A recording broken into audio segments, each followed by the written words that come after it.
Well. GB something. The last time that we covered a farmable GB12 team was all the way back in 2020.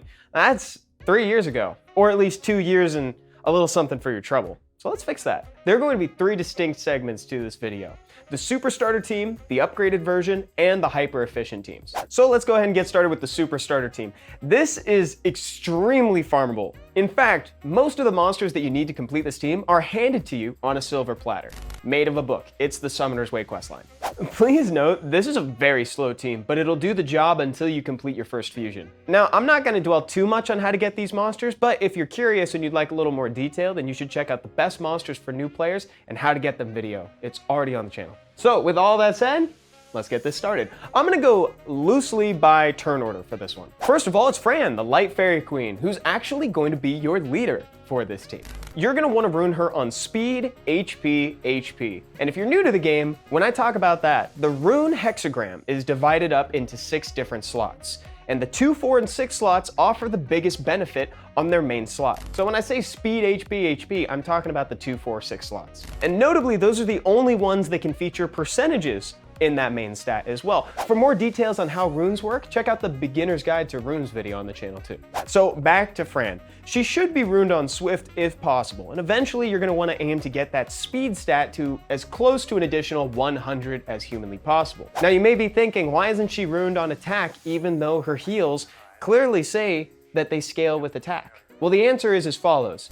You really want her to be tanky enough to stick around and keep healing your team.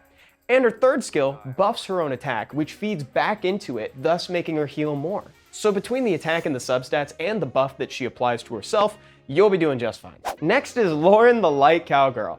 Now she should be runed similarly to how you runed your Fran.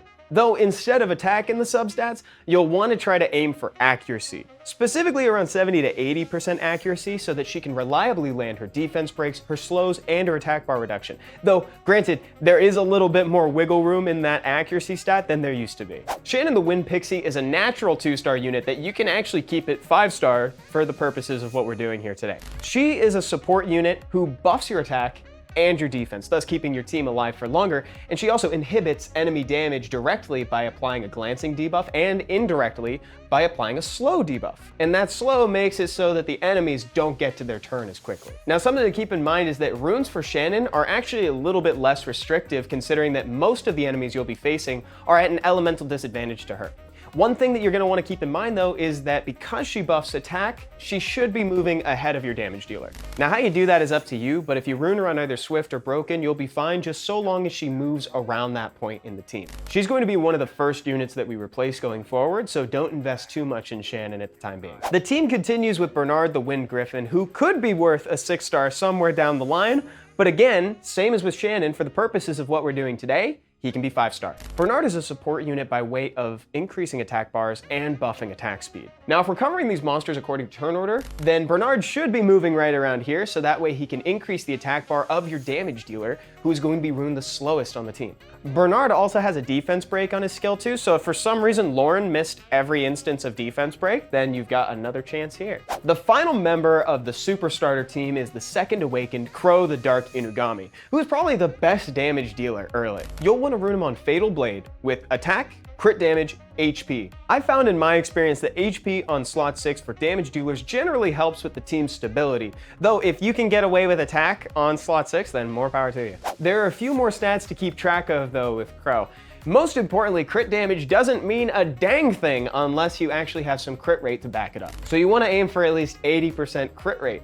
Now, a set of blade runes is going to help with that, though you really should prioritize crit rate in the substats of your runes. While speed is less important for him, you should try to have him around 42-ish speed so that way the boss doesn't cut in and clap down. Crow deals huge damage that scales with the number of debuffs on the enemy target, which is partially why we're having him move last. This way your other team members will have time to apply defense break, slow, glancing, amongst others. Then Crow comes in with huge damage for the takedown, and he applies a brand. Now the upgraded beginner team favors damage over support.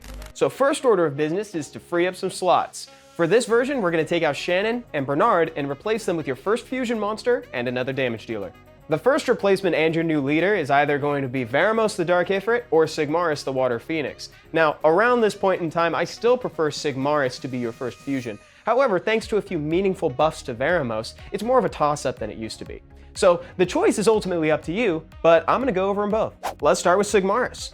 Sigmaris offers a 44% HP lead to your whole team as long as you're in a dungeon. Now, that extra cushion is part of the reason why we're getting rid of Shannon. Sig offers huge damage on skill 2 and skill 3, and both of them scale with enemy max HP, which is important because bosses have a lot of that. And since those same two skills freeze and the first skill stuns, Sig also offers stability through crowd control. You'll rune Sigmaris pretty much exactly how you rune Second Awakened Crow. Veramos has a 33% HP lead and a very unique kit.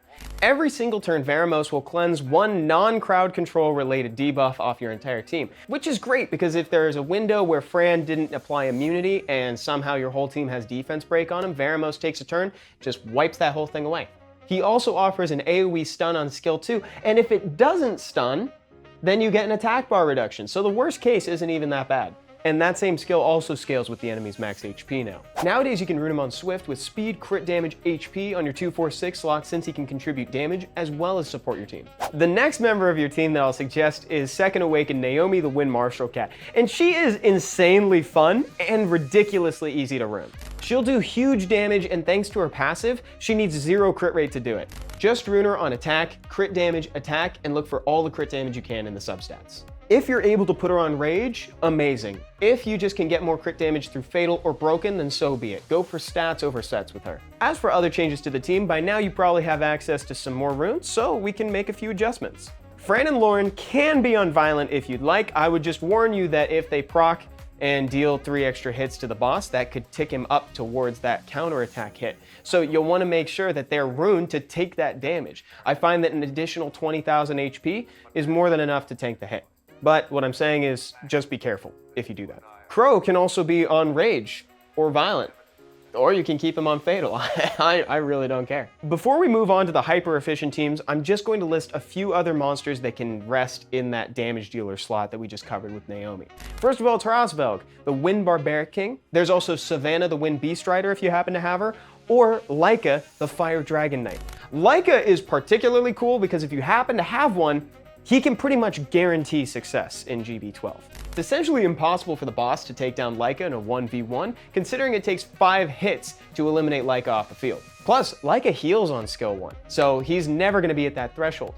Now the only caveat here is you need to rune Laika so that he has either enough speed or resistance, and I'd favor the speed, to cycle out of the freezes at the mid-boss so you don't get stun locked. You can also use any other nat 5 damage dealers that you may have summoned along the way, like Teor, Lagmaron, others, you get the idea. Okay, now on to the hyper-efficient teams. Triple Crow, Double Crow, Dot Team, etc. You may have heard of the Dot Team while perusing other options, and technically speaking, you could make a beeline for the Dot Team. The only reason why I offer the starter team as a recommendation is because the runes for the Dot Team have to come from somewhere. You need runes to get runes, you know what I mean? Anyway, so the team looks like this. Your leader can either be Fran or Veramos for the version that I'm covering today, and they can be runed the same as how you had them for the upgraded version of the starter team. Then you'll also have 2 of Melia, the Wind Dryad, who can be found in the Fusion Hexagram.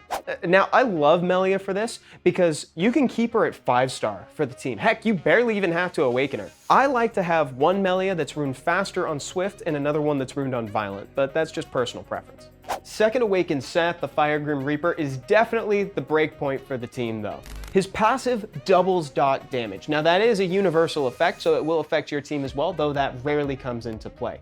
You'll rune him on 2 sets of Will and 1 set of Shield, unless you're using the version of this team that features a fast Veramos, so that way Veramos can cleanse the defense break off of him. In that case, you could probably get away with runing Seth on Violent. The most important thing though, is that you rune him with a ton of HP. If Seth dies, the whole run goes with him. So I'm talking like as close to 20,000 additional HP as you can get.